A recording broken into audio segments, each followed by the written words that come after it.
join us. So let me get cracking. First of all, a very warm welcome to everybody.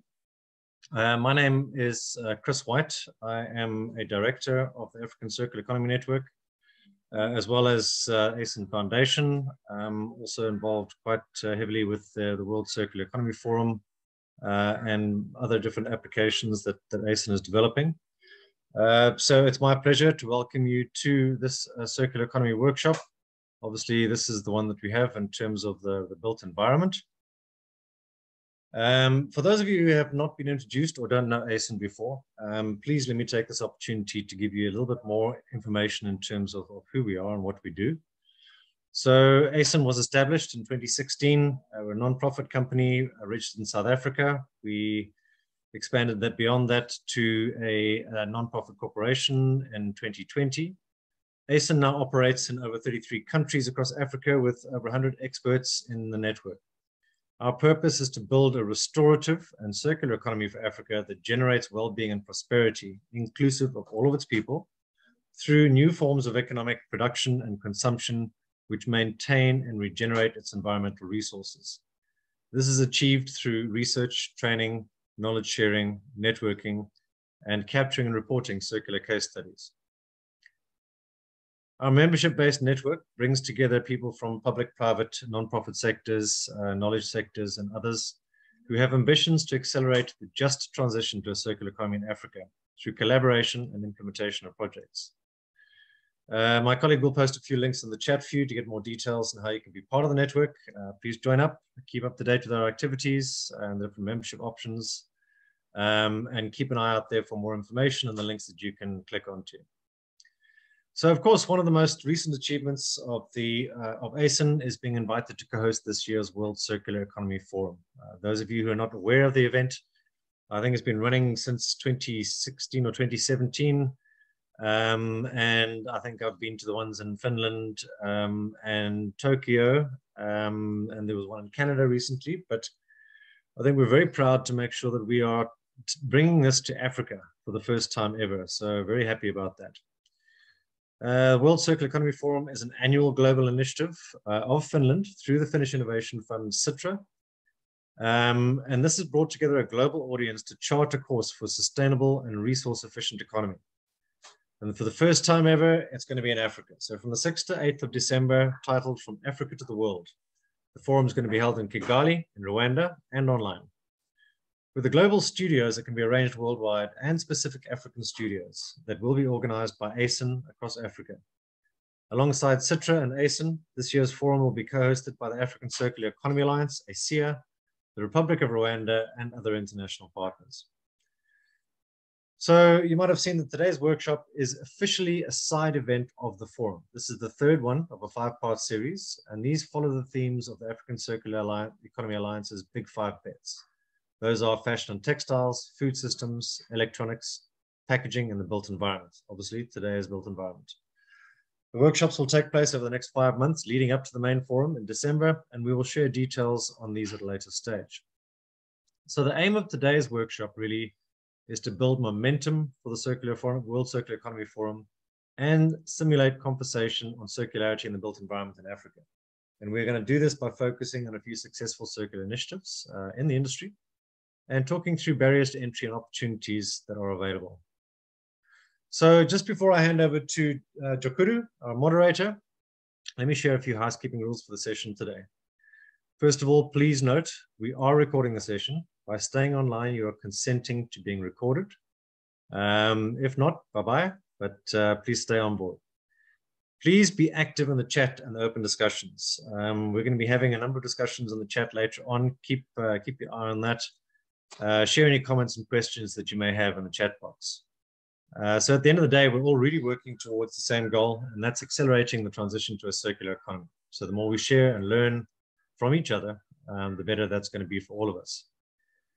Please take the time in the chat box, introduce yourself and the organization you represent in the chat so we can get an idea of kind of who's in the room. And after this, a recording of the session and summary document with all the different learnings and conclusions will be shared, normally in our social media profiles through ACEAN. So thank you, welcome again. And at this point, I'd like to introduce you to Jokuru, and she's going to be moderating the session and facilitating the discussion going forward. So Jokuru, if you could introduce yourself. Thank you. Thanks, Chris, and hi, everyone. Welcome to the session as well, just for myself. I'm Jokuru Guya. I'm a professional officer at ACEAs Africa, and my areas of focus have been around the circular economy. And we work on projects that range from city support, as well as supporting the uptake of circular economy across the continent. Other pieces of work that we also focus on include a Circular African Cities community of practice, which brings together different people from across the continent who are working on circular economy to discuss various projects and themes that are emerging, as well as conducting research on circular economy as well as knowledge generation. And one of our outputs has been, alongside the Ellen MacArthur Foundation, as well as other partners, a paper, or rather a paper series on circular economy in Africa that included examples and opportunities. And one of the articles there was the built environment. Thank you. Back to you, Chris.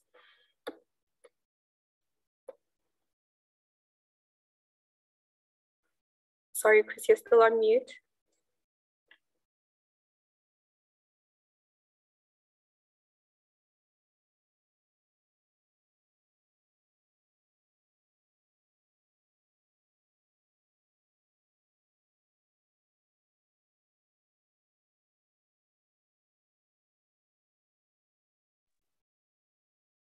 I'm sorry, Chris, we cannot hear you. Thank you. Sorry, the host had muted me, so I couldn't unmute, but has just allowed me to do so. Thank you. So if we have a look back at where we are, really, it's really just to now understand the opportunity in terms of what it is that we're looking at here with regards to the built environment. So what I'm going to try and do is just give you, from my perspective, a broad sort of overview in terms of what I believe we are looking at with regards to the built environment. And we need to understand that the built environment is globally recognized as being responsible for some 39% of global emissions that contribute to greenhouse gas emissions and thus global warming. Cement in itself is an 8% contributor to global emissions, one single industry. So we need to understand all the different opportunities around the built environment. If you look at Africa, the fact that we're going to have to house another 1 billion people by 2050, and a lot of those houses and infrastructure haven't been built yet, we need to understand that. We need to build smart. We need to understand smart cities, interconnectedness. We need to ensure that we make maximum use of sustainable materials. We need to look at innovative applications and opportunities for creating sustainable and just transitions in terms of an urban environment that works for all of our citizens and all of the people in Africa. So trying to bring all of that together is quite important. The built environment is a critical element to that. And we have some great people today who are going to shine that spotlight on some of these applications, as well as a panel event where we will unpack some of these different issues. The built environment is one of the key issues. And I think that we have some great opportunities. We have an African history in terms of materials, in terms of applications. And I think that we need to embrace the circular economy going forward. So essentially what we're going to do is bring in the different panelists. And also I'm going to give this over to Jokuru.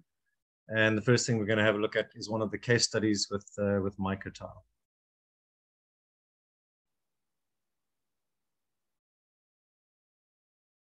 Okay.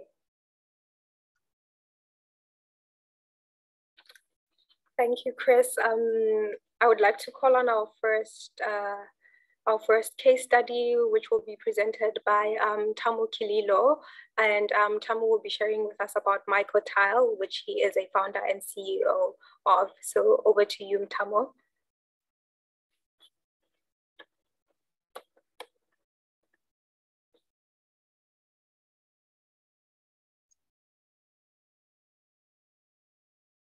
Hi, everyone. As we mentioned, my name is Mtam Kililo. I'm CEO, co-founder of MycoTile. MycoTile is a manufacturing startup where we manufacture a portfolio of building material using agricultural waste that is bonded using mushroom mycelium. Essentially, the biggest raw material we use is sugar bagasse, but we'll talk more about that as we go through the slides. Next slide, please. So recently, where we've noted, all of us are aware we are in a circular network, and I'm sure we are all aware on changes in temperature.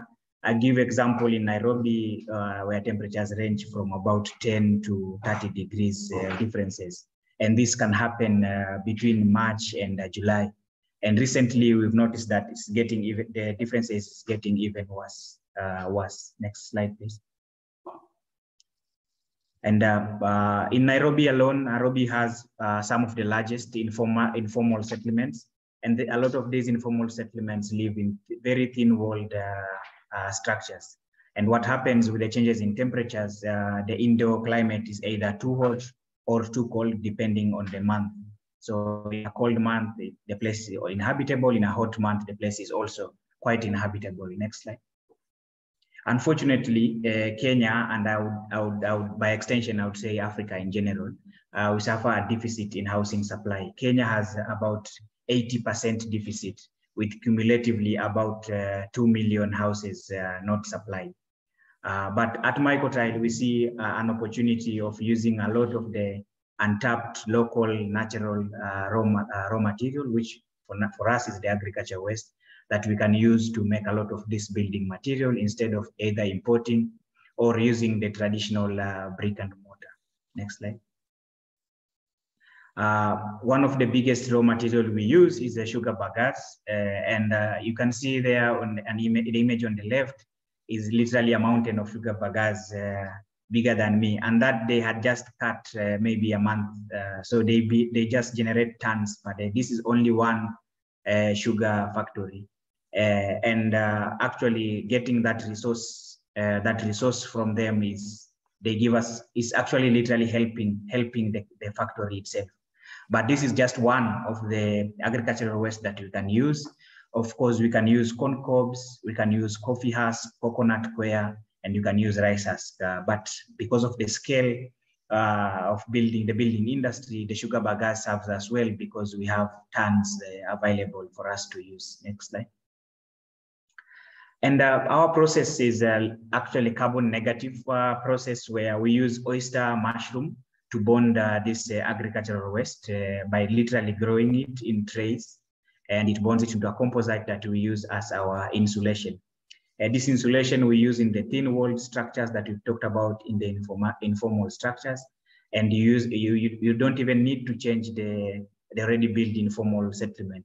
It's literally providing the insulation and any finish that you have on the inside, and we improve the temperatures inside the house. Basically, thermoregulates the temperature of the house, so it's not as cold or as hot with the variations in temperatures. Next slide. So basically, the process, like I said, we use a lot of waste, the sugar bagasse being the main one, but we can use also coconut coir, maize, and corn cobs, and coffee husk. We incubate this in trays, add them oyster mushroom mycelium, bonds the waste together. If we want smaller panels, we can heat press and cut into shape, and dehydrate the panel to stop the growth of mycelium, and leave it to cure a bit, and it's ready to install as insulation. The walling insulation is just one of our pilot products, but we'll talk about more and what we see MycoTile doing in future. Next slide. So the product is affordable. Like we've mentioned before, the waste, most of the factories, we are actually giving its help to them in collecting that waste. So it makes our products quite affordable. In fact, if we were not producing in Nairobi and we are doing it in the western part of Kenya, our cost of production will be even low because we wouldn't be suffering any transport cost. It's versatile because it can take shape of any mold. This is a basic mold used in your normal containers, and it will take the shape of that once it's bonded together. It is safe, no known allergies for oyster mushroom. Oyster mushroom is edible. Most of us eat it every day.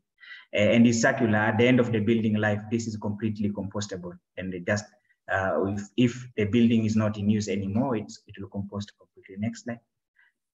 In terms of safety, the mycelium contains chitin, which makes it a natural fire retardant. In each case, in the most of informal settlement, if there's fire, instead of them fueling the fire, they would literally slow down the spread of fire. Our initial products are wall and roof insulation, and we are experimenting with suspended ceiling tiles, so the 600 by 600 panels. These are our pilot products. But in future, and beside in the lab, we are still doing tests of getting internal partitioning building blocks, furniture, and even some playful items like lights, artworks, and such vases and such kind of things. Next slide. We have done a lot of tests and processes. We are in Kenya, where we are working from, and Nairobi in particular. The Kenya Bureau of Standard doesn't have a standard for our product. So we have been tasked to create our own specification and present to them for certification. So at the moment, there are a few more tests that we are working on, and we are looking at those partnerships, any laboratory available where we can carry out fire tests, life cycle analysis, density test are quite welcome. Next slide. We have done a lot of small, like I said, a lot of passion projects, doing lights using the same processes, trying some finishes where we try to use cotton, although it's a fire hazard, and trying to get it as polished as possible for any exposed surfaces. For insulation is fine, but for any exposed surfaces, we try to get some finishes. So we are still in the lab doing those tests on what is the best finish that you can get if you want this product exposed. Next slide. So between myself and the team that we have, I'm a licensed architect in Nairobi, and between us and our advisors, we have over 25 years experience in the building industry. And also in mushrooms, Kigali Farms is one of our advisors, and they have been growing mushrooms in East Africa for the longest time, or for as long as I can remember. Next.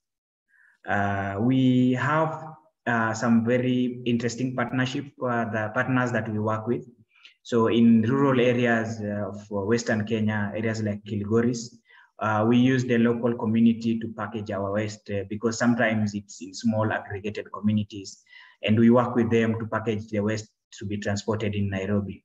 And you look at these opportunities not as our employees, but more like an entrepreneurship partners. And every time we get an opportunity, we go down there and we talk about how can they be partners, entrepreneurship partners, as opposed to being casuals working for MycoTile.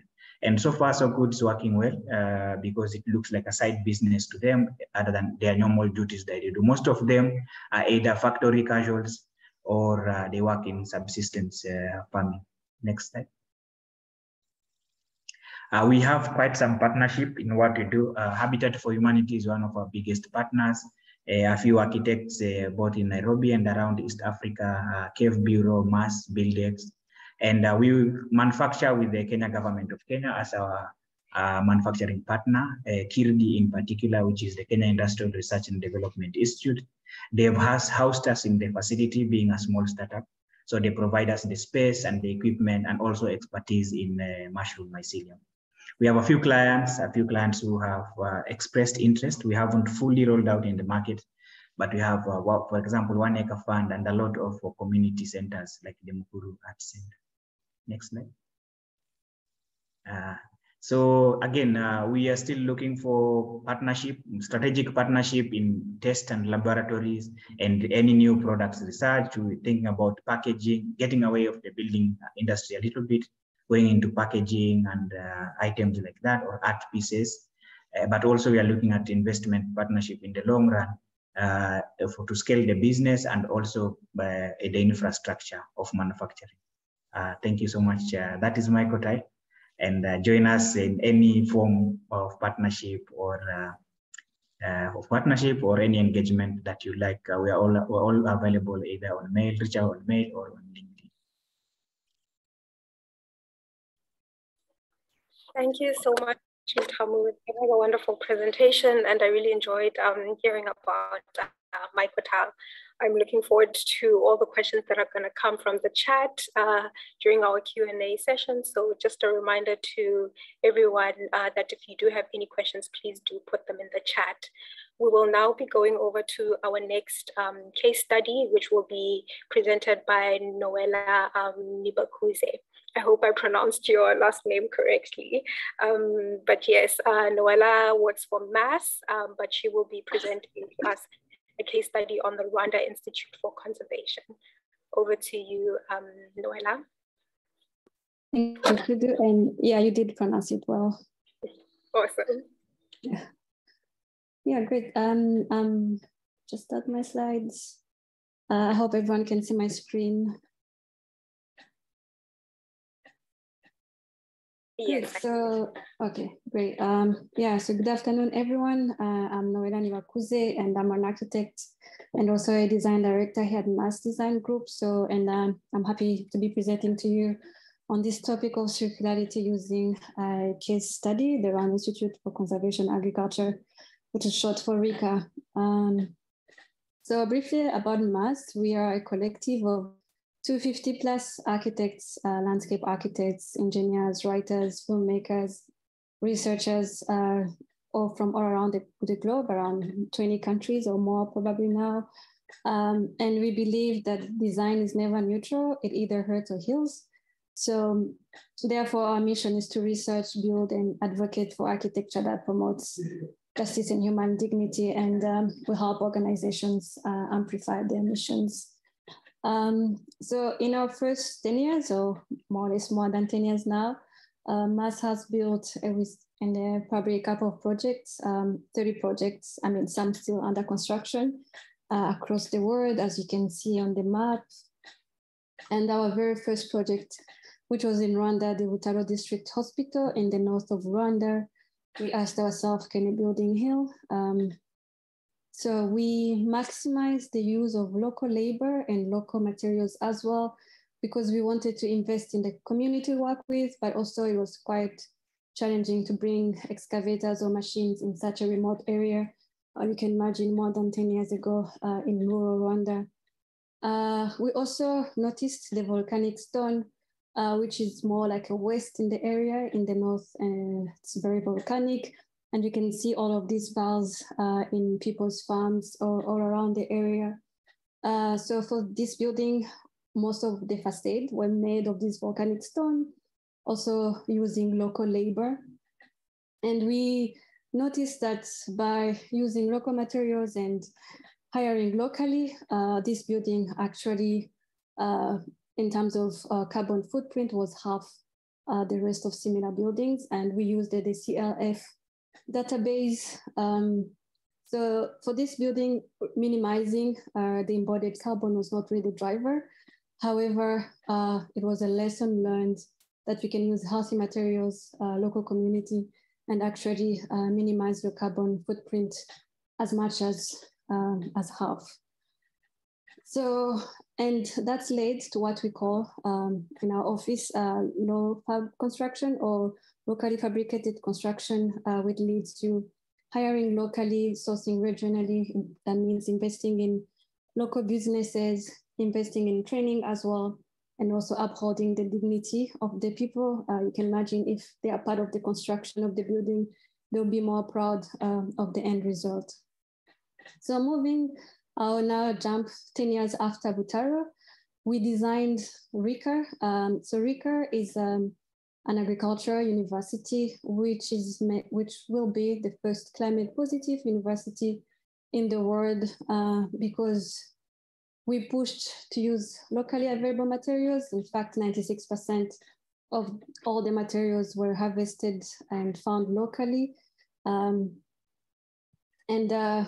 Yeah, as for every project, to ask ourselves, can design improve human, ecological, and animal health? This is an agricultural university. So briefly on the master plan, really even starting on planning the university, we try to maximize the best use of land. You can see up here the savanna woodland which is a native forest that we did not want to touch. And we have all the housing on the eastern side of the site. So the lake is on the north, and then on the west, we have all the enterprises, or what we call classrooms. And we positioned all the first-year farms because they'll be learning how to farm like a typical Rwandan farmer before they move to more mechanized in their second year, and agriculture-based enterprises much closer to fertile soil. And we also placed our animal-based enterprises on the land that was already degraded so that it can be used for grazing for cattle. So the campus is 100% off-grid. We have a 4-hectare solar farm that feeds the entire campus, but we also reuse rainwater and extract lake water, treat it. So all the water used by the campus is from the lake, or really reuse from, let's say, ocean basins. So we have a proper water treatment system. So this is a more updated image of the campus, how it looks right now. Like I said, we did not touch the savanna forest, the housing, the first-year housing on the north with a spine in the middle connecting to the upper housing. This is really to emphasize on collaboration and mentorship. And also we have the enterprises on the west. So what did we use in terms of materials? So the roof is made of coffee husks, ceramic tiles, which were bought within a local company making terracotta tiles. All the roof structure is made of wood, and then all the walls are made of earth, either ACEAs or rammed earth, and then stone foundations. So this was really a replica of Butalo, but only much bigger, 69 buildings, you can imagine, on 1.5 hectares of site. So on this project, because like I said, the driver was to minimize carbon as much as possible. So that means we were actually 40% of the global average compared to similar building of this type. So comparing with business as usual and how we managed to achieve such a lower embodied carbon, this is a typical section business as usual. So instead of using a steel roof structure, we used a timber roof structure, which really cut down a lot. We also used earth walls instead of a typical concrete cement blocks or concrete walls, or even fired bricks. And then for foundations, we used stone instead of a typical concrete strip foundation. So recast towards half, and I say this because, as we know, we need to reduce our net emission, CO2 net emission of buildings by half by 2030. And this is what drove for us minimizing our embodied carbon as half. So zooming into the building, using timber roof structure helped also to minimize the finishes we had. So we did not have any ceiling. As you can see, it looks nice. You don't have to hide it. And simply by comparing the embodied carbon of timber via steel, timber is actually a tenth of a steel structure. And even the small carbon we had in our timber, it was all the steel connections you need to have, obviously. And for all the walls, this was the biggest driver, because walls make 25% of the entire building materials. So it was imperative to use earth or rammed earth or CSCBs. All the earth was from sites. You can imagine 1,500 hectares is quite a big site. So we did a lot of analysis at the beginning of the project to see the type of soil we have and if we can use it as a structure walling material. And making that decision, obviously, we had to compare what will rammed earth or CSCBs be compared to other walling systems. And you can see it's half the embodied carbon. And it was also very easy to track our earth supply chain. Like I said, it was all from site within just a few kilometers or even meters. So we could easily do a supply chain analysis. All the blocks were made on site. So we added about 80% of cement, obviously, to stabilize the blocks. And all the earth was from site, and we had a few machines. Again, using local labor, everything was done entirely on site, removing transportation cost or emission. So in addition of that, we also, all the furniture of the campus, be it lights, chairs, tables, like everything was done also locally. We worked with a network of 85 plus local manufacturers, cooperatives to make all the furniture of the campus. I've added a few images. The time was limited, otherwise I was gonna add more. But we also noticed that just being reducing your embodied carbon is not enough. We need to think about regeneration. How do we put back oxygen in the space, in the atmosphere? So we've planted about 40 hectares of trees on campus, which will make this university climate positive by 2044. A quick image, it's actually 107 hectares of how we planted all the trees, working with the clients to ensure that we actually reverse what has been done before. Not only that, we also track all our projects against the global average, just to understand how we are doing against similar projects around the world, and also what we can do in the future as well. Yeah, thank you for listening. Thank you to Noella for sharing the work that you've been doing with the organization. I think for me, things that stood out were what you mentioned, just the reminder to always remember to be regenerative. I think that's quite vital given the conversation we're having today around circular economy and how we manage the resources that we're using. I also think what you had mentioned about highlighting the need to track supply chains as well becomes quite important when it comes to trying to understand where our materials are flowing in from and how we are using them, especially when it comes to trying to reduce carbon emissions. We will now jump into our panel discussion. And before we get started with that, I would like to just quickly introduce our panelists, as well as give them a chance to actually give their own presentations of who they are and what work they do. But just to give a quick overview, we have with us Jeremy Gibbard, who works on a wide range of circular economy projects across Africa. And then we will have Yame Nkowe, who is a network entrepreneur, a transition broker, and ecosystems, as well as alliance builder. And then we also have Darius Shaba, who works for the Green Design, who actually founded a company called Green Design Africa in 2016, but currently works for the Green Building Council, South Africa. And then we have with us Jocelyn, who is a natural resource and environmental management expert who focuses on circular economy.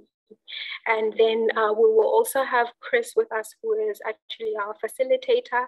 And although I won't necessarily go into his bio, we will just ask him to also give a little bit of insight into the work that he does and how it relates to circular economy. So to start off with, I'd like to hand over to Jeremy Gibbard to introduce yourself. Thanks a lot, Jokudu, and it's fantastic being here with so many people working on the same area. So my name is Jeremy Gibbard, and I'm an architect and I have a number of different roles, but this particular work is done with Gauge. And in the last 3 or 4 years, we've done quite a lot of projects around how you integrate the circular economy into planning, design, construction, and operation of buildings.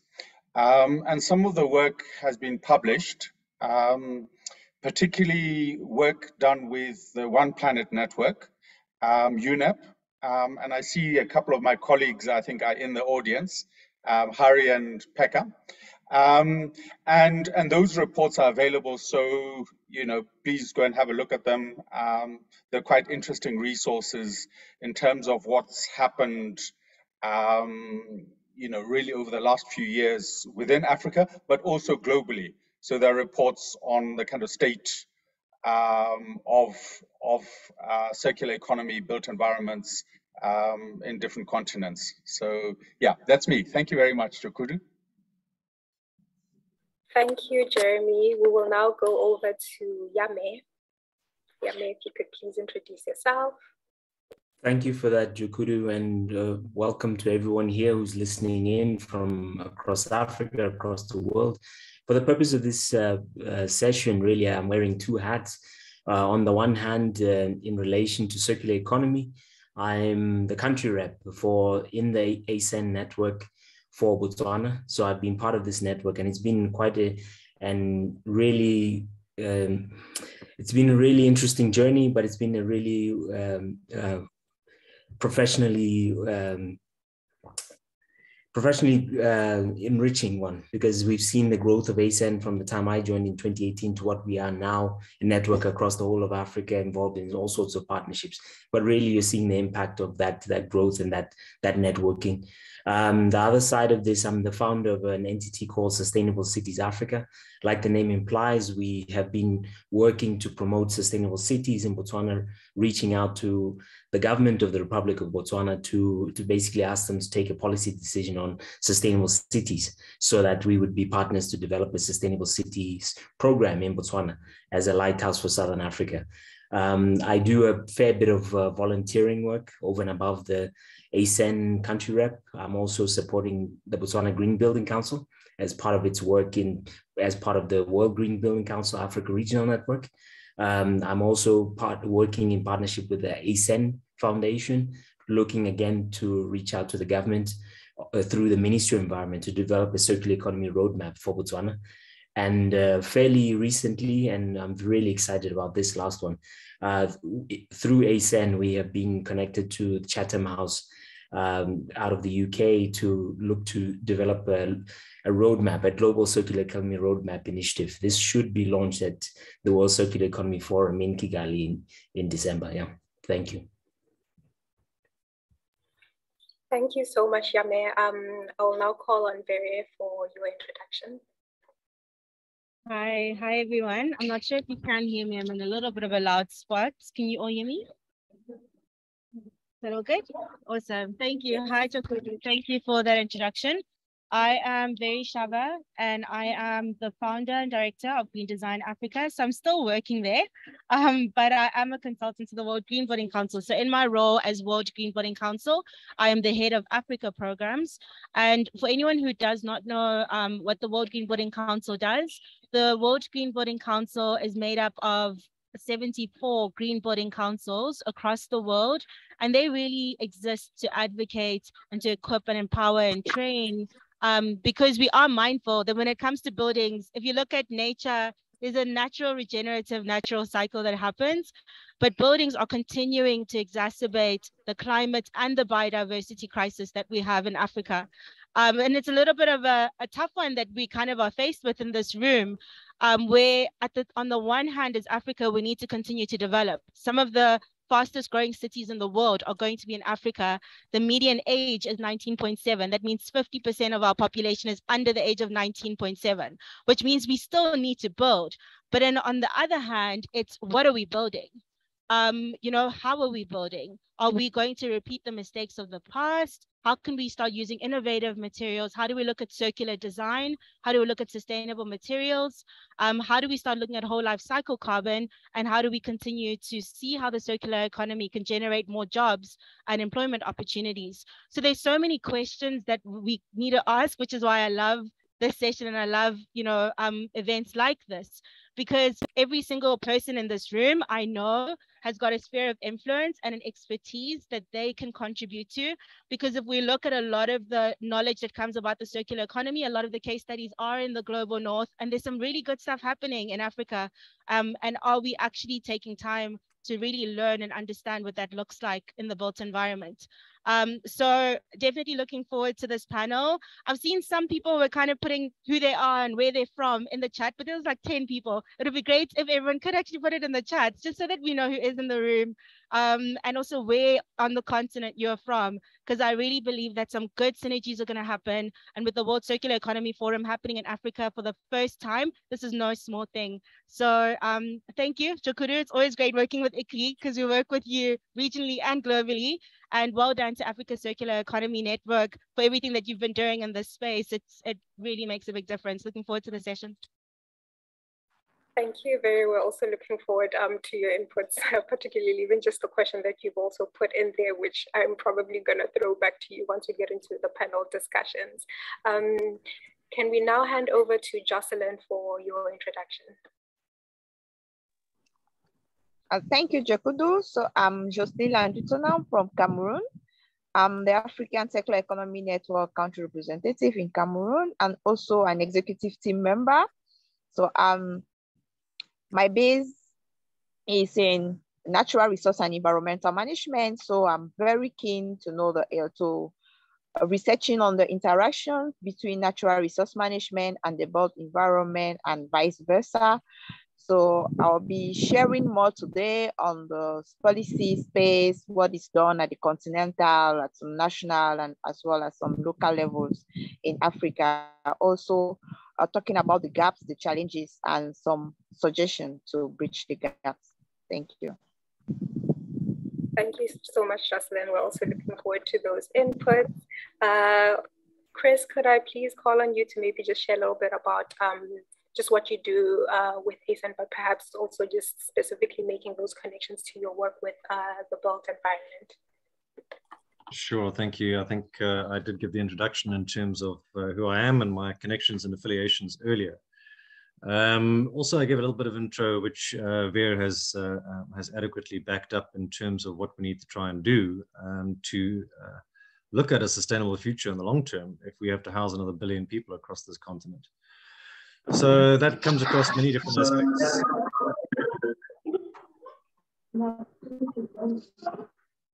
Needs to mute somebody. Yes, apologies.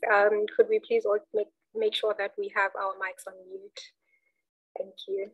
Back to you, Chris. So, thanks. My focus is right across the different sectors. So as you can all see, I've been in the game for a little while. I'm actually 24 years old. I just look this old. But I get involved in energy, water, infrastructure, waste. We look at education. We look at agriculture. Every single component we look at. But the built environment has a very specific key attraction to me for several reasons. One, I've managed to get several global awards for the work that I've been doing in low carbon transitions. But my focus really is about how do we do that with regards to looking at the material side of things as well as the technology side of things. And I think there are so many fantastic technology applications out there to look at low carbon, if not regenerative, sustainable housing systems we can put into place that are going to be way better for Africa in future. And we're looking at that right across the spectrum. So not only looking at local materials such as compressed stabilized earth blocks, but then also looking at agroforestry applications for local timber products, looking at issues around hemp, trying to look at waste streams for geopolymer applications and alternatives to cement, but then also looking at how you use those products into different processes and how it can be done economically, how it can be done from a perspective also that encourages entrepreneurial development and skills development and training, so that we create a just transition in the built environment. And I think that we have many of the tools that we need to do. We just need to apply them.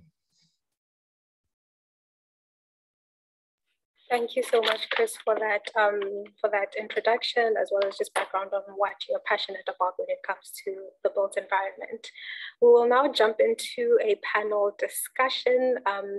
Just a reminder to our panelists that when one panelist is providing an input, if you do have anything that you would like to reflect on or add on to, please do not feel shy to just put your hand up and let me know that you would like to add on to that point.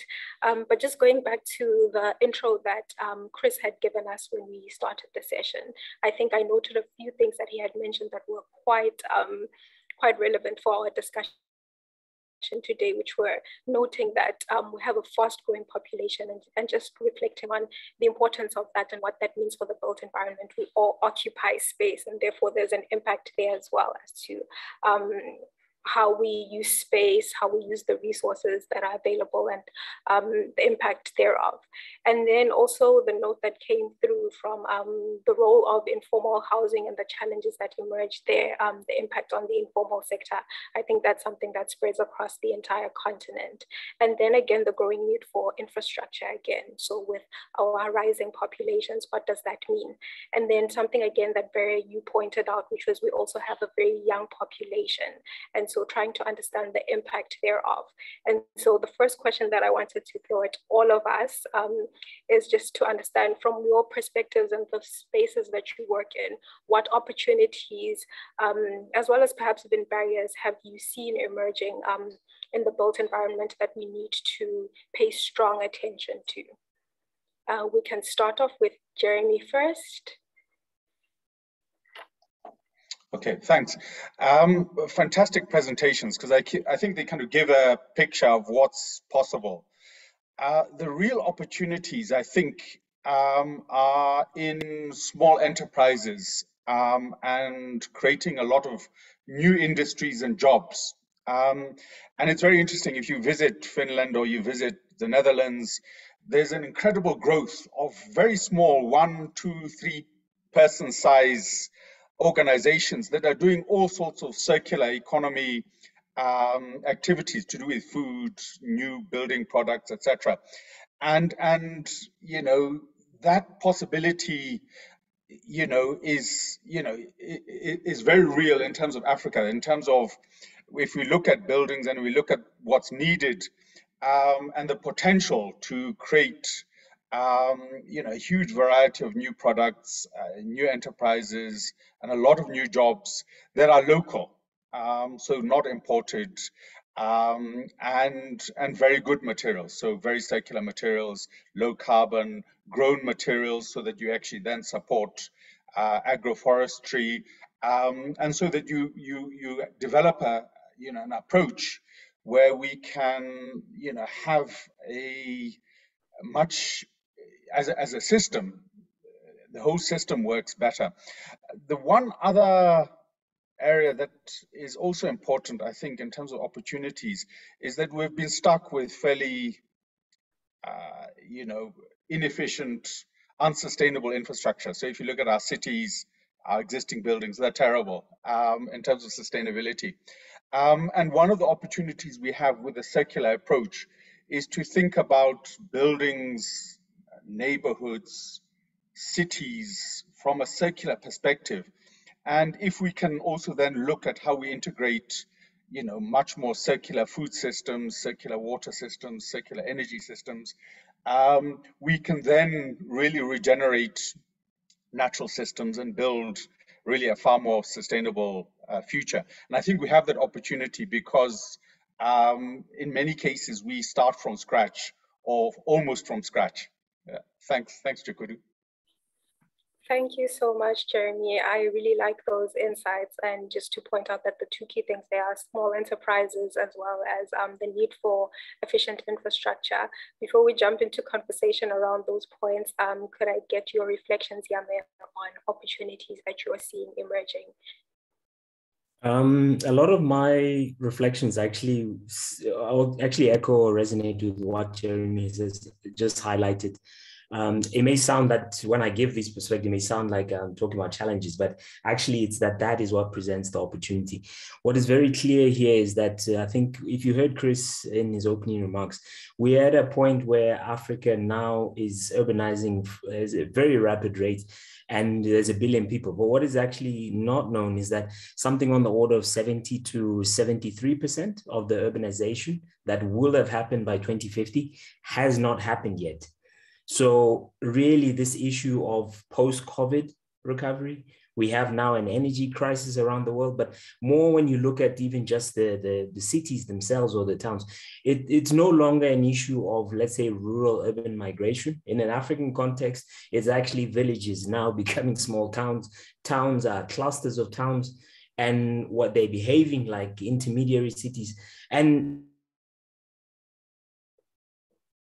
it's actually the small second, third cities, which are now mushrooming across the whole continent. And this is what this means, is that we really need to be cognizant of the fact that, yes, they have to become sustainable, they have to become regenerative, because Africa is not a country, it's not homogeneous. So the real opportunity is embracing, looking at those challenges, barriers, looking to see what are the priorities for, like Jeremy highlighted, the local community involvement, regeneration. What are the opportunities to take up to unlock this rapid urbanization and really make it more about, I think if you saw the Rwandan presentation and also the Kenyan, how do you bring about this local content so that you're unlocking value chains? We have an opportunity because, as we know, we have a colonial history. Here, I'm not talking about the racial aspect. I'm talking about the legacies of planning. The influences, when you look at the diversity, the range, the types. So the focus initially had been on planning and thing, but then now it's moving towards integrated planning. And now we're looking but now we're taking the socioeconomic and the cultural dynamics, even the way the cities are growing and the influences that are coming to bear, where those influences come from. I think you're seeing a more youthful presence, which means like the ideas are coming to the fore. And I think that echoes a lot with what Jeremy has just highlighted. And this is the aspect of jobs is actually quite critical, because when you look at Africa, you cannot help but look at it from the lens of poverty and inequality. I think you mentioned something about informal settlement. That's a huge informal and peri-urban and vulnerable groups within cities, elderly, disabled, people who are dependents. These people, we need to find a way to include them in the processes and in the opportunities. And that isn't just becoming informal waste pickers. It could also even be, how do you now unlock even the procurements, green procurement, either from government side or thing, to actually now start to unlock a more local social economy type driven approaches to how we regenerate and make our communities more resilient and more sustainable moving forward. So I think what you heard from Jeremy and what is really coming across is that we really have to take almost a more systemic and more holistic view. And I'll touch on that a little bit further on how we are trying to do that where we are. Thank you. Thank you so much, Yame. I think you raise important points, and maybe just to make a quick connection between what you've talked about when it comes to the informal sector and just highlighting the need for innovative solutions. We've seen that with the very first case study that was presented today by Tamu, just noting how there are various ways in which we can be innovative in the ways we find solutions to the housing crisis that is faced in many parts of the continent. And then also just noting a point that you made about planning approaches and the historical impacts of those, highlighting the need to understand what those impacts are and how we navigate those in order to reshape our cities so that they are functional, easy to access. We have accessible and relevant infrastructure. I would like to then hand over to Vera for your inputs on the question. Absolutely, and I echo everything that has been said. When we look at the built environment, if you look at between COP21, which was in Paris, and COP26 in Glasgow, the global economy consumed 70% more virgin materials than the Earth could safely replenish. So that means, yes, we're having these COP27 and COPs, and they're happening every year, but building is still happening and the material flows are still continuing, especially looking at virgin materials. And then I know there was a 2022 Circular Gap report that said that of these materials, less than 9% are actually circular. So I think it almost kind of puts us in a space to say, if we look at it this time next year, what do we want to achieve? Like, where do we even start? Because we're still having materials used. The majority of materials that are being used in construction right now is still not circular. So what's the gap? Because we know that it's the right thing to do, but beyond that, it just makes the most sense when it comes to the limited resources that we have. But there are always those competing priorities of development, but also sustainability. And so just from a World Green Building Council perspective, what we have got is we've got 3 program areas. So one is climate action. The second one is health and well-being. And then the third one is resources and circularity. And I'm just going to read kind of just what what our vision is for that particular one. And then I'll just kind of speak about the third, the three things that we're looking at. So we see resource and circularity as a built environment that supports the regeneration of resources and natural systems, providing social economic benefits through a thriving circular economy. So we see that it's about regenerative design, but it is also about the economy. Specifically looking at Africa, how do we really start to innovate them? So just in terms of what we are intending to do, because it's, you know, it's such a huge problem that, as I said earlier, if you just solve kind of in your own sphere of influence, which you can solve and get the data and the stats, and that's helpful. But what we're looking at is we're looking at circular design, and not just circular design in terms of materials. We never really think about circular design in terms of energy. That's where all this net zero speak comes about. But when are we going to really link net zero carbon with the circularity discussion? Because, you know, we never really look at circular design when it comes to energy and water, infrastructure, circular infrastructure. What does that look like? And circular, you know, even finance schemes. What does that look like? How does one fund circularity if they want to go for it? So we're just trying to look at what circular design would look like.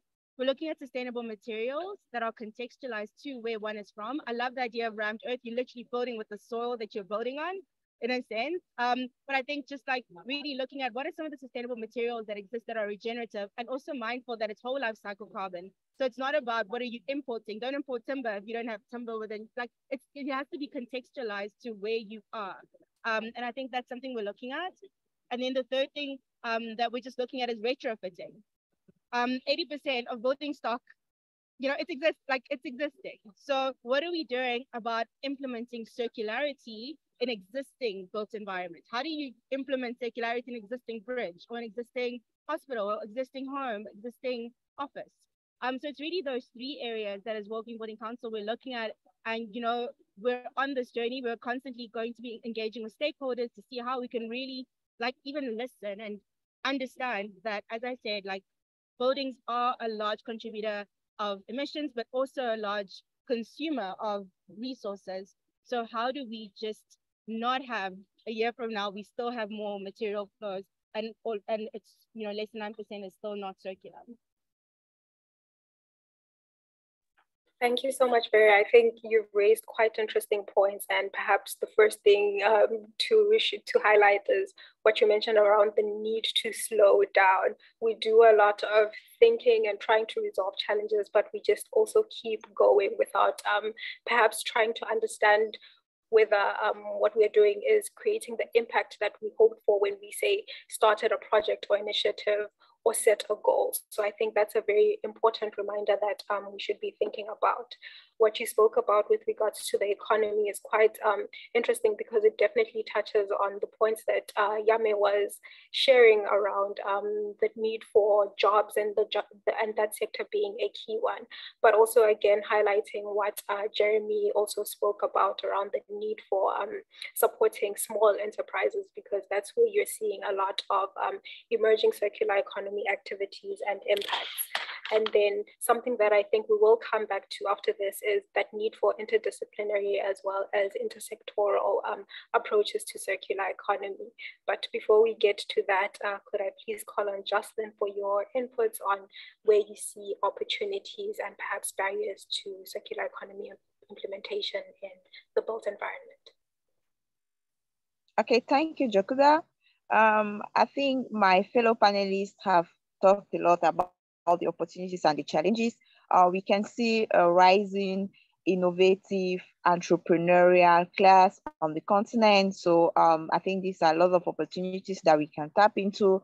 But when we look at the ecosystem in which they are evolving in their various countries and even at the continental level, then a question comes to our mind: are the policies in place incentivizing this innovation? Because it is very interesting, or it is very beautiful to have beautiful innovations in place and all these small businesses coming up. But then if the policy space is not favorable, I'm not sure they're going to go a long way. And also access to finance these various initiatives. So in as much as we need to have enabling policy environment, at the local level, that is meaning at the cities level. We also need to have an enabling environment at the national level, and having it at the national level alone is not enough, because we live in an open world, and we also need to have it at the regional level or at the continental level at this point in time, because if you have favorable policies just in one country, because of the trans-border interaction with other neighboring countries, they are likely to influence the national policy or even the local policy. The opportunities now are that at the continental level, there is a rising interest in having sustainable circular cities. At the level of the EU, coming up with various policy, like we saw the 2021 post-recovery agenda of the EU, which has at one of the priority area was to build to have more sustainable cities, and in sustainable cities we see circular cities in there. And we also have many countries coming up with their circular economy roadmap, or coming up with policy development in the space of sustainable cities, and also some very good example of cities or local government in Africa working in that sense. So I think there are really a lot of opportunities and rising interest in having circular cities, and the momentum will only keep growing. And I think the future is bright. The future is circular for Africa. We'll come up with more details as the session unfolds. Thank you. Yes, no, definitely. Thank you so much, Jocelyn, for those insights. Thank you for bringing in that element of policy and the need for effective policies. I think what you're mentioning around the appetite for circular economy growing across the continent is quite vital. We're definitely seeing, like you said, a lot of roadmaps emerging, but also initiatives coming from the different levels of government. But something that perhaps is worth discussing is, again, now when it comes to the role of policy, how do we ensure that we are creating policies that are actually impactful for the continent for the context that we're in? Also, just drawing on the points that Yame had mentioned, which were we need to rethink our built environments and the way in which we plan cities, but perhaps also how are our policies actually supporting those enabling environments in order to facilitate those changes. Sometimes we do find that policy becomes a barrier to say the circular economy transition. Before we go over to Chris for his inputs, perhaps, yes, let's please get your inputs, Yame. Yeah, I was just highlighting and re-emphasizing this point that you're making. How do we do that? I think what you'll find by and large, and this is a huge challenge, here in Botswana, for example, and this is a very important point, where the situation where the government is now moving towards a devolved local authority setup. What that means basically is that we're being a government-led mineral-based economy, much like a lot of other African countries which are being commodity-based and whatever. Now, when you're talking about this sort of like private sector-led, so like research, innovation, export, trading amongst ourselves, as you see the African continental free trade area coming. But what you generally will see is that Africa has, even in all its regions, has those areas which are more like hubs. So you find that you'd have the Nigerias, the Ivory Coast side, you'd have the Kenyas and the Rwandas, you'd have up there the Egypts. So, and then down here south, you have South Africa. So you have a situation where, like I said, we're not one country. So the degree to which some will move quicker than others, but where this need is, it's almost like informal sector. It's in the places that are hardest hit, and where you find, especially when we're moving into a devolved local authority environment, a lot of these places which are being impacted where the need is actually don't even have either functioning local authorities, or they don't have the technical expertise. In some instances, they don't even have a local authority governance structure.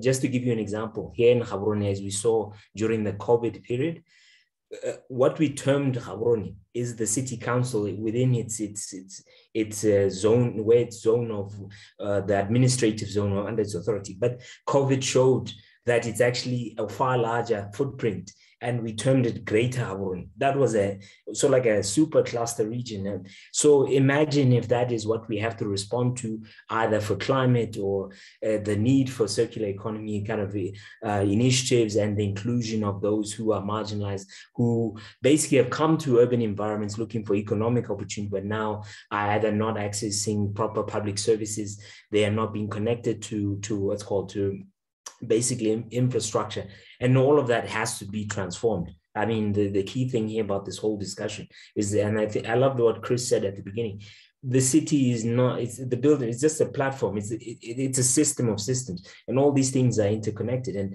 each of them have to actually have this influence of the shift of circular economy and climate action and adaptation, resilience, sustainability, connected, across basically the different factors that influence what we call the well-being or the ecological soundness or the sustainability of a city, or a town, so how we go about doing that, what do you call it, leave no one behind in inclusion and all this, it really now has to move from principle to practice, and we have to do this at scale, and that's really the challenge. Yeah.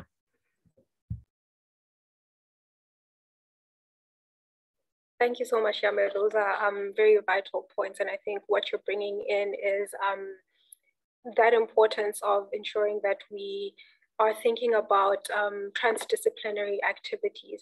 And so, because this was a question I had prepared to ask Chris about, actually we could then go to you, Chris, not only just your thoughts on opportunities, but perhaps to also kick us off on that discussion around the need for interdisciplinary approaches when it comes to circular economy implementation, as well as ensuring that when we do think of the built environment, especially because it's also entangled with a lot of other sectors, how we are thinking about, say, food systems, about the water systems, and all the other sectors that influence the built environment.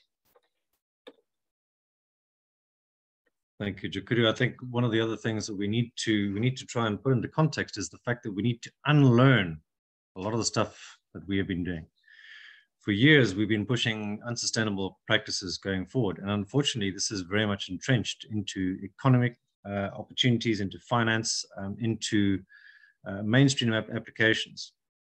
In South Africa, or Africa, we are blessed with amazing resources. I think probably with exclusion of the Sahara Desert, Africa has about 70 to 80% laterite soils, which is a clay-bearing soil.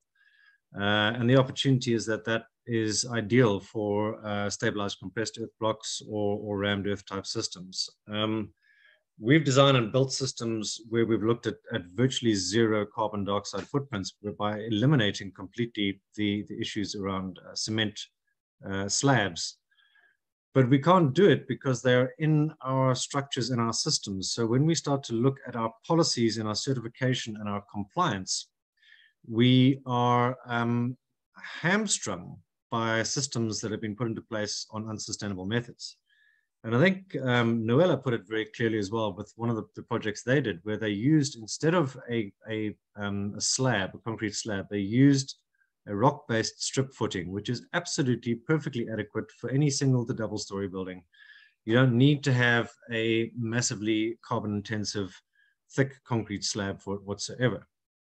So we need to unlearn some of those issues. If you look at the informal sector, we have the systems and the technologies to build way better than what people are living in informal settlements, which are weather resistant, fire resistant, insulative, soundproof, and highly affordable. But we can't get them into place because they don't fit into our, in South Africa's case, our SABS sort of standards or our SANS standards as to what construction is required.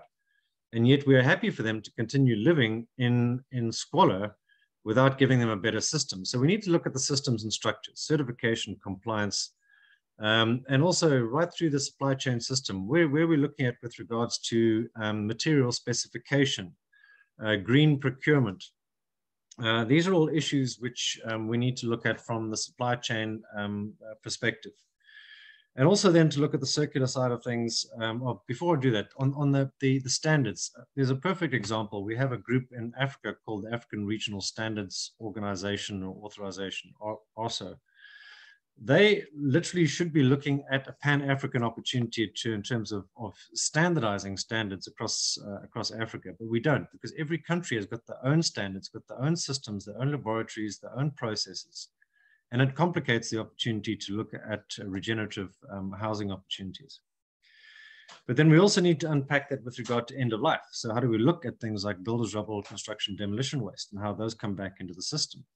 And there are a multitude of applications. And again, they are blocked by policy, they're blocked by material specifications, and purely by a lack of knowledge or understanding of the intent to apply something different. So we need to move away from our linear economy towards something more circular. But that also means we need to look at all of these different things. So the work that we're doing across the continent, we are looking at multiple applications where we can empower local communities to use local waste materials, plastics, glass, etc., to manufacture bricks, blocks, paving stones, curbstones, drainage U-channels. In terms of our road infrastructure, we know that we can look at using crushed rubble as a underbase or a crusher run for our road systems and for our foundations. We can look at plastic roads as a great opportunity.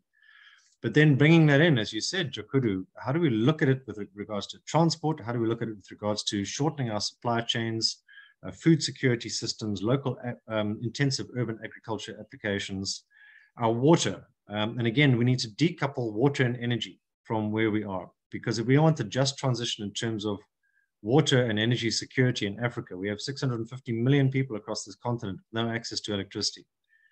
And we're going to add another billion people onto this continent. What are we going to do? We need to change that.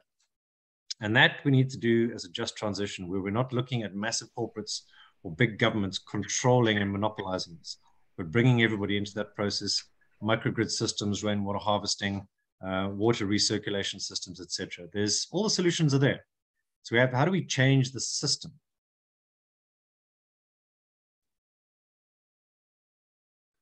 Wonderful, Chris. That's a very key question. Does anyone have the solutions in order to unlock the systems? But something that I really appreciated, Chris, which I saw a lot of nods coming in when you mentioned it, was the need to unlearn. And I think that's the essence of everything that you've said, is if we can unblock our thinking so that we are open to innovative solutions, I think that could be a game changer for the continent and for the various solutions that are needed, especially because, like has been mentioned in this session already, each part of the continent has its own challenges to respond to and different needs in terms of how we approach, say, the built environment challenges that exist. Very, I saw you nodding a lot while Chris was speaking, so I'd like to give you an opportunity. Yeah. Well, first of all, I'm definitely taking quite a lot of notes and things to take back to our Green Building Council. Sorry, I'm going to do this. Someone told me that it's a little bit faint when it's all the way here. But it's a circular one, so I'm not going to throw it away. I'm going to have to hold on to this for a very long time.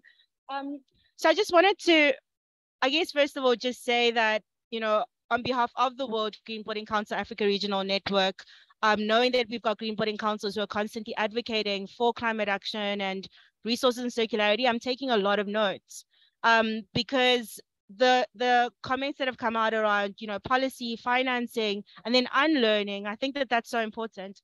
So my background is as an engineer, and if you kind of look at our building codes, if we just look at it continentally, the majority of the building codes are still from the 1960s. The majority of the building codes are still centering things like concrete or cement. And there are ways to obviously get more sustainable for some of these materials like steel and concrete and glass. But I think that looking at the policy landscape, one of the things is looking at how do we get regulations and building codes updated. In order to do that, how do we do capacity building with national and sub-national policymakers so that they are equipped? If you look at our sector, we are so jargony. We use so much jargon.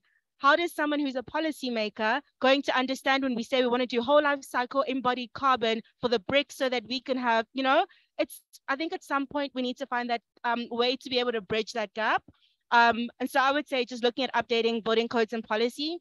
And what we are working on currently is we are working quite closely with the African Union Development Agency, where we did propose to them that let's start looking at what a circular economy roadmap would look like. Because I think that it has to come top down, policy is definitely helpful in terms of having an enabler. I think it does also have to come, in a sense, bottom up and peer-to-peer. And it also even comes down to things like language. Sometimes we talk about alternative materials for biomaterials, but why do we call them alternative? Why can't they be seen as conventional or mainstream? What are they alternative to? And I think we need to start like looking at those small things in our sector and really like in the space, really asking those questions and then kind of coming with a position to policymakers. And then I also just think that around sufficiency, so around looking at adaptive reuse of existing buildings instead of always building, and also around dematerialization and thinking about deconstruction and not demolition, and really looking at buildings as material banks is going to be quite helpful as well. But I think just going back to policy, I think it's going to come down to building codes and how do we in this room really, come together collectively and start to influence policymakers to be able to start allowing biomaterials or natural materials. So yeah, I think I'm just adding to all the questions, but as I said, I'm listening. No, definitely. I think the more we listen and think and question what is coming about, the more we are able to try and effect change. I think things such as what you've mentioned right now, tying back to what Chris has mentioned about unlearning, using words such as alternative materials. What does that mean? How do we get ourselves to the point where the idea of alternative is no longer alternative, but actually the mainstream? Exactly. I actually wanted to add to that because I remember there was just in the chat, and I'm sure it's somewhere far at the top, someone asked Mas, they said, we see that you're creating your own standards. Why can't we look at international best practices and use that instead? And I just wanted to note something that, yes, let's definitely continue to use international best practice, but let's always be mindful of our own local context as well. Because sometimes when we use best practice, then that's when, or international best practice, maybe we might start missing some of the local and regional nuances that do exist. And I just wanted to put in the chat that when we look at the standards of a rating tool, we don't look at it as international best practice. This is from a World GBC perspective. We just say there's a quality assurance to say that something is, is best practice standard, and that looks like independently verified, third party verified, all of that. But just to encourage that if there has to be a local standard that needs to be developed, it's okay, as long as we continue to align that if we need to with international best practice, but also just let's not forget our regional and local contexts. So I just wanted to put that out there. Yeah. No, definitely. That's a wonderful connection to make and a wonderful reflection to have us all think about. I think something that sometimes also falls away is trying to understand where standards come from and what they mean. But without wasting time, perhaps we could go to Jeremy before we try to get final less than 1 minute reflections from all our participants before we go into our Q&A. Over to you, Jeremy. Just a quick one. I think the point about standards and regulations is very important, but particularly the regulators, because if you look carefully at many countries' systems, and there's a PhD that's looking at this for all of the, a lot of the African building regulations, there are quite often avenues where you can look at unconventional materials. So you can look at a performance-based route, you can look at rational design, and in South Africa we also have Agrama, where you can take an unconventional product and you can get it certified, and then it can be upscaled and mainstreamed. But I think there's very little awareness in the market, and also when you bring these unconventional designs to a local council, to building control, you might get a kind of negative reaction. But actually in many cases there's some very good systems that are in place. We just need to mainstream them and get people using them. And I think just to echo what Vere and Chris is saying is that we need some African standards and make sure those are much more widely used so that we have very responsive localized solutions. Thanks. Yes, thank you, Jeremy. Jocelyn, you have your hand up. Yes, thank you, Jukuda. So I very much agree with all what Vera is saying and Jeremy as well. So I saw someone in the chat was saying that policymakers are all in the pocket of the big cement producers and all the big players. And we can say same maybe for energy systems in Africa as well. Why are renewable energy not thriving in countries? Because some of the giants are trying to protect their interests. So I think policymakers or public sector actors really have a very central and pivotal role to play in the transition to a circular belt environment in Africa. And they should start setting the example with public building, circular procurement in public building. I think it's going to speak a lot more than just the policies that they are drafting. Yeah, we have a lot of policies, committees over the place, but that is not definitely going to solve the problem. The problem is how are the policies in place being implemented? And I think we should call our public leaders accountable. They should set the pace for the rest of the population to follow. I think if we have more of this circular building operated by the public sector itself, most of the population is going to follow after it, and they should preach by example. Thank you so much for that reflection, Jocelyn. I think it's very important, and even tying it to our discussion, the step before that is doing what both Vera and Yame have said, which is we need to go back to our building codes from the 1960s and update those so that they are in line with our thinking right now around, say, incorporating circular economy and circular principles. Does anyone have any pressing points that they would like to make? Because I'd actually like to jump into the questions that have been coming from the audience. If not, then perhaps we can jump into our questions for the Q&A. So just jumping in with one that has come in for Yame, which was a question around how can the opportunities be enabled? You have opportunities. Can I have 1 second before I cross over? Is it okay? Just one second. Okay, no problem. Yes, please do.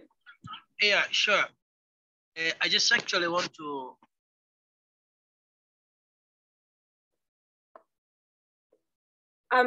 Enrico, we will come back to you just after the Q&A session when we have an open discussion. So please do hold on to your question, and we're looking forward to hearing it. So just to repeat the question for Yame, that was how can we enable the opportunities that you had mentioned, as well as what key stakeholder or actors can support SMEs to enable circular economy opportunities? The question being, should it be private sector or government? One of the most interesting things about this moment, I think you will see that it's lessons from COVID. COVID itself, if anything else, has shown that when you have a sense of urgency and you are focused on one thing, you can mobilize fairly quickly.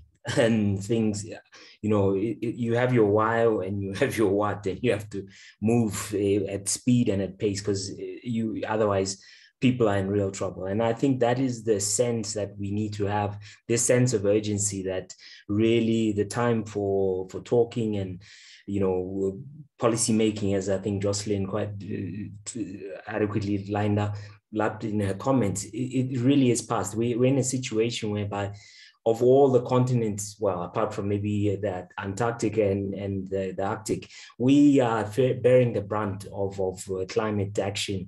So climate change rather. So we really need to have this thing that we should see this as an opportunity more than anything else for both our own recovery. I think Chris talked about a just transition. We saw the challenges, the inequalities that were exposed, the brokenness of systems. We've seen it through COVID, but now we have this need to, and the IPCC report was very clear on this, that the greatest single chance, the lever point for driving transition to like a climate neutral or reducing emissions and a climate adaptive resilience is actually combining local action in cities with with addressing climate change. That means that, to answer your question now, it's like really, if we know that the action needs to come to the cities, and that's where this issue of, I don't like to look at the NDCs, it's actually the national adaptation, the climate adaptation and resilience. When you look at it from that lens, now you start to realize that's where the hook for circular economy comes in. And that's where now, what I love about the circular economy in particular, it's actually that it actually asks you to change your behavior. It asks you to change your relationship to materials, what you're consuming and the choices you make. So it's about choices. And then fundamentally, and the last one is actually, now it's asking you to, and you saw the 2 case studies, it's actually thinking about design a lot differently. You do have opportunity. Chris has just highlighted, you do have opportunity to start to look at what you already have and how you go about using, but you have to choose, you have to think about things, and you have to think about holistic from the end and regenerative moving forward. So when you have that, it's actually about everybody.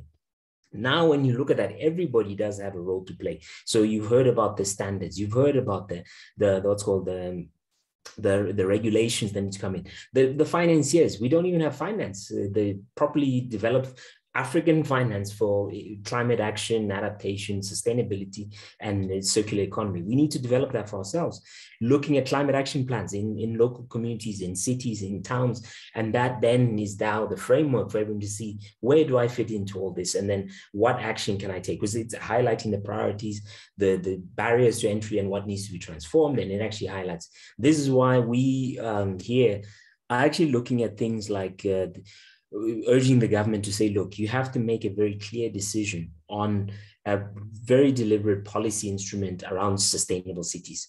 Because once you commit yourself to saying, I want to develop sustainable cities, now you have to start devising a way to say, what is the framework for that? How am I going to implement all this? When you ask, okay, I need to have a climate action plan at the local, well, okay, what does that look like? What action are you actually committing yourself to? And when you do that, research commercialization, applied research, you start to see we have NGOs, they should be becoming social enterprises. We don't have social enterprises at the present moment, but how then do they play a part? You have vulnerable groups. What role do they have to we've heard about the waste pickers who are doing amazing work across the continent, but how do you include them so that they can become clusters and not actually waiting for, picking waste from landfills and picking, materials in towns and wherever. They must now actively be saying, you saw the growing of mushroom and the thing. How do they play a part there? So all these opportunities come as a result when you take this integrated, holistic, measurable, and more importantly, this is a systemic view, which now allows people to be more included in the narrative and in the way forward of action. It's really quite vital that it's that holistic view, and it makes life easier for everybody to now see, okay, looking at this corner, this is where I'm going to fit in, and that's where I'm going to help the transition opportunity. Yeah. Okay, thank you so much, Yama, for responding to that question. We'll now go to one that came in for MycoTile. Someone has noted that you mentioned the Kenya Bureau of Standards as a potential certifier, and we've also seen reflections again from our panelists on standards for standards for certification. So the question here was that they heard you mentioning that you have been asked to develop your own standards for certification. So will this lead to a subjectivity of standards, which is one of the main challenges of adopting circularity, as well as have you explored best practices across the world to help you with coming up with your set of standards? Yeah, we get this question a lot. I think the element of subjectivity, it's a little difficult when you are dealing with, for example, I'll talk to this point only on the perspective of MycoTile and what we have experienced so far. So they usually give you a benchmark. There is a benchmark, like insulations, the standard that we're using for insulation is this, like you can't go below this standard. So can you go and give us what yours can achieve? As far as it's above this, this benchmark, then we are okay with it. But where you are getting the standards from, then it has to be a certified lab. It has to be a lab that they are aware of and is certified. So not every results from, I cannot do the results, for example, in my basement and tell them I did a fire test and I have the results. It has to be a lab that they either identify with or is ratified for the results to be admissible. So it is a continuous process. And yes, for a lot of alternative building material, part of those standardization and policies, they can be inhibiting in how you enter the market. So it is important also, as much as an entrepreneur myself, to look at what are some of the limiting factors in with those standards. But yeah, it's a bit hard to be subjective because there's a benchmark that you're looking at, and also the labs that you go to have to be labs that are recognized, basically. Definitely, thank you so much. We also then have a question for Noella, which is, was there a need to provide training to builders in new techniques when you are constructing with materials and techniques that are circular economy conscious? I'm very sorry, I did not hear the question. Please, can you repeat? So the question was there a need to provide training to builders in new techniques when it came to constructing with materials and techniques that are circular economy conscious? Yes, definitely. So on both projects, like the very first one we did with the volcanic stone, we actually had to train people on how to do it well. And one of the things is that many co-ops, actually, many people started their own co-ops to do that. And they have many small businesses now. And even on Wika, because we had to do manufacturing the CACBs from scratch. So some of the guys who were working for the contractor were trained in that trade, and now they also just opened their own company and they're doing it. Because even though earth construction is an old construction technique, for some reason, for some time in Rwanda, it was not allowed because people did not know how to build it, especially structurally. So that's something now that is back. And that's why I raised my hand before. I also maybe wanted to add on what Mutamu said. So for the earth construction we did at Rika, we had to actually come up with new regulations. So we worked with the government of Rwanda and put together regulations on how to build with construction. So it's out now, it's being advertised, and hopefully we'll see more of those houses now. And those people worked on Rika can use their businesses to build those houses. Yes, thank you so much, Noella. Just quickly, I see Very, you have your hand up. Yeah, so I wanted to answer the question about regulations, but yeah, which other thing? Thanks. Noella, would you like to continue what you wanted to answer? No, I think I answered it correctly, right? Yes. Yeah. Okay. Okay. Awesome. I just didn't want to interrupt your thoughts. I just wanted to say something about standards, and I did bring it up a little bit earlier, where it says about using international best practice and then wanted to make the standards subjective. I think we really, just as Africans, need to look at our standards, because most of the times they are already subjective. If you look at your building codes, they're adopted CIBSI. I was working on a project recently where they were talking about U values in a tropical climate. You are definitely trying to get heat out of the building, not keep the heat in your building in a tropical climate.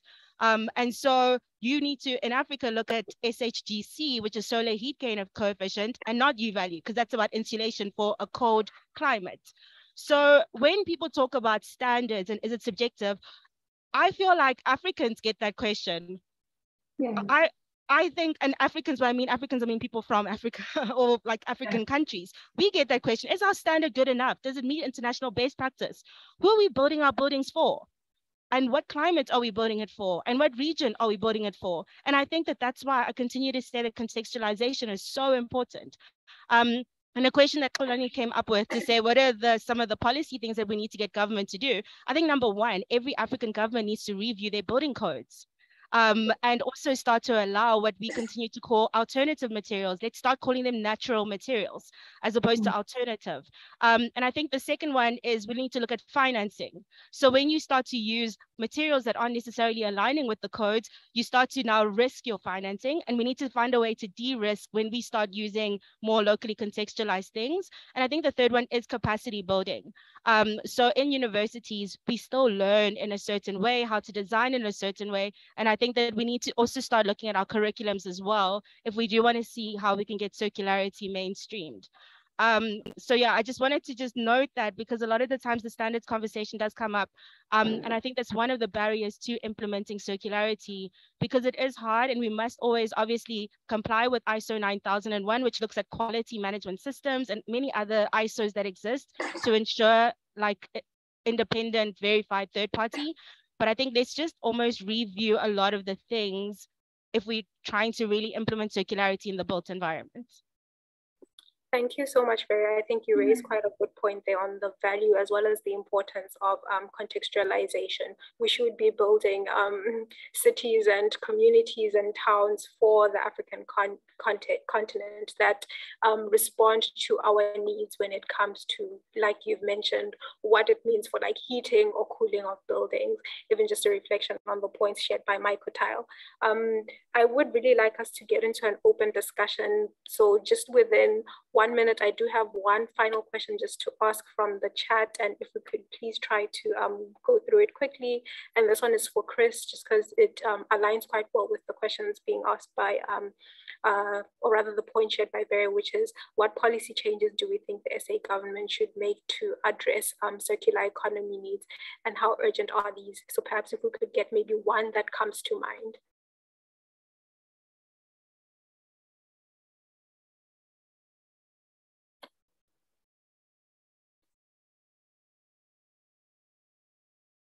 I'm sorry. Anybody? Are you nominating, or we just shout out? I was asking you, Chris, specifically. Sorry, I'm trying to read the chat and do everything else at the same time. Yeah, I think that the issue really, from our perspective, is to understand that when we're looking at the built environment, circularity is all-encompassing. It's not just about the materials. It's not just about issues around embedded carbon or embedded energy. It's also looking at the issues around our water usage and food, and bringing in skills and development opportunities into cities. From the built environment itself, we need to sort out our standards. We need to open up the doors to opportunities, and we need to incentivize those. And those can be very easily incentivized, I think, with the current financial methods that are coming through now, specifically looking at your carbon footprint. So that really is opening up the opportunities to look at aligning climate finance and conventional finance with what makes sense economically and in line with climate and our nationally determined contributions. Thank you so much, Chris. Right now, I'd like us to now go into an open discussion and get insights from all questions from the participants as well. So to get started, I think while we wait for hands to come up, please do feel free to share any questions you may have. I think we can start off with Jocelyn for your question or reflection. Yeah, a follow-up reflection on the policy implementation. I think it is pretty easier to implement at the local level, and cities and local government, they really have a great role to play into this, because they are the one issuing like building permits to all the citizens and their dwellers, and they can as well tie a circular or a sustainable building code to the grading permit they are issuing. And why not install something like a polluting payer kind of framework for the building? I think that is going to incentivize people to think about sustainable design, because circular building is not just about the kind of material you use, but it's also about the design on the onset, to make sure that the design saves water, the design saves energy. Yeah, today, Africa needs like $1 trillion just for the cooling bill to cool Africa. That is a lot of money, when that money can be used for infrastructure development, to build social amenities for the people. How were our forefathers living in this hot temperature? They did not have AC, but they were living very well, because they had their traditional way of building. But today we seem to think that that way is outdated. It is rather for the poor people, and we are importing a technology that is not beneficial for our tropical climate. So I think we need to tap into that traditional know-how, why putting a touch of modernity to it, and local government have a big role to play, as well as national government, to put a kind of regulatory framework in place, but this will be mostly implemented by cities in the framework of decentralization.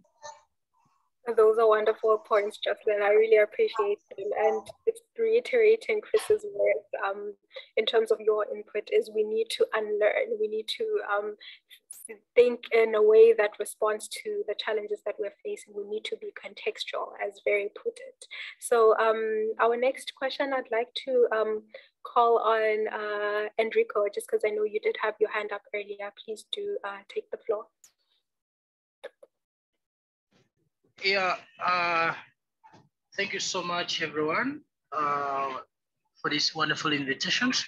I would love to start by appreciating the name of Achen. You know, in our language, we have the meaning of Achen, the African Sakura, and we have a meaning for that. It's a name for ladies. So now just to go straight, I think all of us, we come from various different countries. Like in Uganda, we have also great challenges comes to policy making in line with environmental policies, whereby you see everything, they like generalizing it in terms of constitutions. But some of us, we actually feel like if things are being made in the sense of maybe bylaws, might make a lot of sense. I remember some couples of months ago, we had a meeting with ACEAs and local government here in Uganda about putting bylaw maybe like I'm in Bulu City, whereby you find people are throwing plastics anyhow, people are actually dumping waste anyhow. Now we thought of maybe making bylaw whereby if someone has been caught doing such kind of thing, can be given a fine. But the central government refused. They said, we have already constitutions. You can take someone to court. Now, if you see court things, it's so bureaucratic. You have to go through lawyer, there's a lot of process involved. Now, I believe that if there's a way through which we, the private sectors, or maybe the CSOs, you know, if we can actually see a way of modernizing our product, in that sense, we can bring people on board to start understanding that we're actually doing the right thing. Like if you see us at Green Home, we do recycle plastic waste into eco-building materials, like interlocking bricks, eco pavers and eco pillars. Now, these are the products that we have subsidized. We are selling them equivalent of 15% decrement on the price of actually the conventional building material, 15%. Now we have started gathering customers because they see that, why will I waste more 15% on something which is actually, it's the same or more than even, like for us, our product we have tested, it's 3 times stronger than the conventional concrete, material. So I think there's a way we can control the quality, and then with times we can start we can start blowing the community minds that maybe through having proper ways of handling environment issues, we can gain a lot. Like in the sense for us now, we have started building. The spirit of time, could you please try to like I'm summarizing, like we're trying to build change in primary schools, but we need to bring a kind of educational, environmental educational awareness to the learners, so that when they go back home, they should stop people from throwing waste. But if we wait until the government comes in, it's not going to be something easy. Last thing, we can also talk about the eco-labeling. If there's a way through which we can come together and then see how we can bring the eco-labeling on our products, especially these eco products, will actually be the best move of actually bringing people's mind. But we cannot wait for the government. That's what I can say. Thank you so much. Thank you so much, Enrico. Just a note, if we could get inputs in a minute so that our panelists can also have a chance to respond to them. Anamik, I hope I pronounced your name correctly. Please do ask your question, and please try to keep it brief. Hi, yes, you did pronounce my name correctly. First, I also wanted to thank all of the panelists for the really interesting discussion, and I especially appreciated the points about being critical and contextualization, which I think is very much missing from general discussions around developments in general in Africa, but also circular economy. So my question is a bit in this context, because one of the criticisms of circular economy, at least the way that it manifests itself in Europe, is that it has and can be used by businesses and governments to kind of greenwash into essentially just continuing the same levels of unsustainable production and consumption, as opposed to really challenging the economic system that exists. So I was wondering first whether this is a part of this discussion. So not only challenging the way that we produce, but then also fundamentally challenging what we produce, how much we produce, and why. So whether this is also a part of the circular economy transformation that is happening as it grows throughout the continent. And well, I'll leave it at that. That's my main question. Or maybe whether this, because obviously we're in this context where if people are here, they're curious about circular economy, or they're already engaged in this. So I'm curious, based off of the panelists' experiences, how widespread this truly is, you know, in the mainstream, especially in development discussions in their own countries. Thank you. That's a really nice question. Would anyone like to take that on from our panelists, considering what we have seen emerging as a term, which is circular washing? Yes, Jeremy. It's a very good question, and I think if you go back to the kind of fundamentals of what is a circular economy, one of the kind of rooted approaches is about this idea of rebuilding natural capital.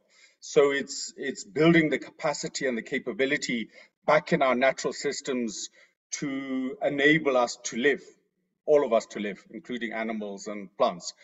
But what it also is the idea of rebuilding social and economic capital. And for me, I think that's very much what you're touching on, is if we look at the future, what is the sort of society and economic systems that we want? And that's part of what, to me, a circular economy approach is about, is that it opens those doors to start thinking through quite carefully how we build social capital, which is about trust, it's about relationships, it's about social organization, communities, etc. How our neighborhoods work at an organizational level. So I think it's a very good question. There's very little research on it, and there's very little in the literature really on those sorts of aspects. So if you're interested in doing some work, I think it would be a very interesting area to look at. Thanks.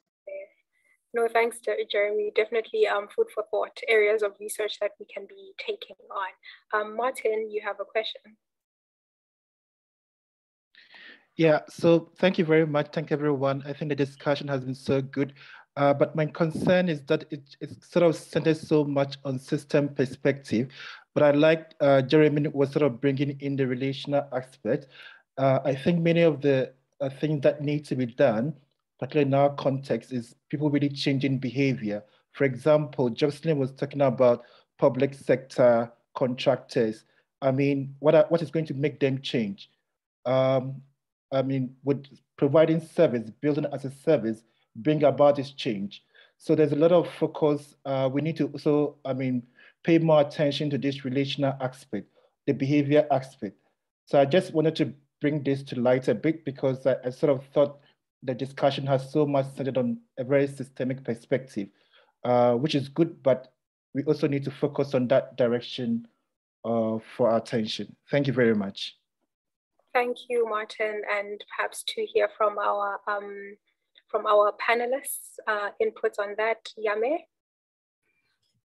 Yes, I think what Martin is highlighting, in a sense, is sort of in a way answering that second question from, what is it, Anemic. The real issue here at the end of the day is that I think we really need to be careful and realize that we have had this historically in our cultural practice and how we do things. Somewhere along the way, I wouldn't say got lost. Obviously, we've been through what you might call rapid development. We've now experienced globalization, which was accelerated in a pre-existing linear economy model, faster, better, cheaper, I would nothing against China, things being produced somewhere in China, and then it, there's been flash fashion, there's been, foods being grown somewhere, and then you find it packaged on your plate, it's affordable, but it's grown somewhere else. Now you are now seeing the full ramifications of all of this, and we really need to get back to this sort of understanding what we, as Jeremy has just put it, what we actually want for ourselves, because climate change is actually forcing us to look at this. And also, more importantly, I think this issue that Chris keeps mentioning, and we have to be careful, and that is that 1 billion people are on the way. That number is astronomical, honestly. It's like, the size of China's population, India's population is on the way. So we really need to be very cognizant of not only our responsibilities at this time, these issues of relational, how do, let's say, researchers relate with policymakers, communities of practice like ACEAs, Nuclear Africa, you see LMACA, all these, how do we do look to the natural capital accounting that people are talking about? How do we look at it from an incentivization, all these relational aspects, so that, yes, relationship, but systems view, so that all this can start to unlock and have this necessary ripple effect, because we need to regenerate our society, our cultures, and the way we do things, because we're in an alignment phase. We're moving from a linear to a circular model, and that is going to take time, but it's how ready are we to do that, and we have to capacitate that. Yes, definitely. Thank you, Yame. I think we have time for just one more question very quickly. Patricia. Yeah, thank you, Jokudu, and the presenters, the panelists. I'll pick from the chat, and one of the presenters said they're using oyster mushroom for holding the material. So the concern is, what does the competition look like between now, if they're edible, how does it look like between food security and using it for construction purposes? How is this supply as compared to, we know how it is in the African cities, in the African situation, the demand for food. So is it the same that should be eaten, or it's a different kind of supply, and is it of any concern? And the other question is, someone said they are from America, and the materials that have been floated here, the organic material, do not resonate in America. Does that mean they have more sustainable solutions that are circular? Or does it mean that they don't produce this kind of organic materials in their scenario? Thank you. Thank you so much, Patricia. Over to you, Mthamo, to respond to Patricia's first question. And then for her second question, please do, to the participant that reflected on that, please put your response in the chat, just so that we don't miss getting a response from you. Over to you, Mthamo. So yeah, I think oyster mushroom, yes, is the edible mushroom, but you will realize that there is actually a lot of mushrooms even in the world at the moment that we never get to use. And what we use is only the vegetative part of the mushroom, so basically the roots of the mushroom. And it's a growing process. So with 1 teaspoonful, I can make 1 panel. So it's actually the amount of mushroom I do use compared to the waste that I can bond is almost immaterial because it's a subculture. I can use 1 teaspoonful of mushroom to inoculate a waste, then pick that waste, put on another waste, inoculate the other waste, then pick a volume of that until a point where maybe it gets an infection, or I feel like the growth is a bit slow, then I start the process again. So it's not, I wouldn't say it's competing with the production of food.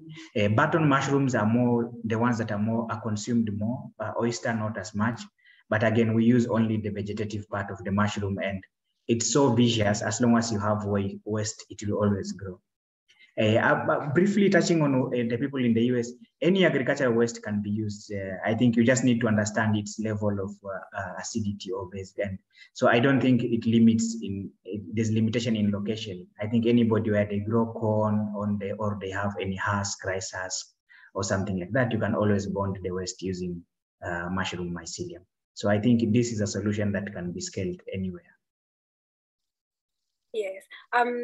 Thank you so much, Mthamo, for that input. I see from our hosts that we could potentially try and get Xolani, your input. I hope it's just an input, just so that we also allow Chris a chance to wrap up the session properly. Please do come in, but quite briefly. All right, it's just an input, but maybe like something for us to think about. I've worked in separation and source here in Johannesburg, you know, and I have worked in like 2 classes of neighborhoods. I've worked in the suburbs. I've also worked in the townships, and it's different types of participations that we get in terms of the output that we want from the job, which is getting households to separate their waste from their homes, you know. And what I've seen is that socioeconomic sort of like conditions do affect how people relate to the projects that we want to put out. So maybe just for something for us to think about is that how will we, because like here in South Africa, for instance, you know the levels of inequality, you know, there's it's bad in townships, even more maybe in villages and all of that. So without maybe the incentive of making people to really understand what we're trying to do, how will we get people from, sort of like lower income areas to buy into the idea of participating in the circular economy? Because if it will be successful anywhere in this continent, it will need, you know, sort of like an incentive for general people to participate.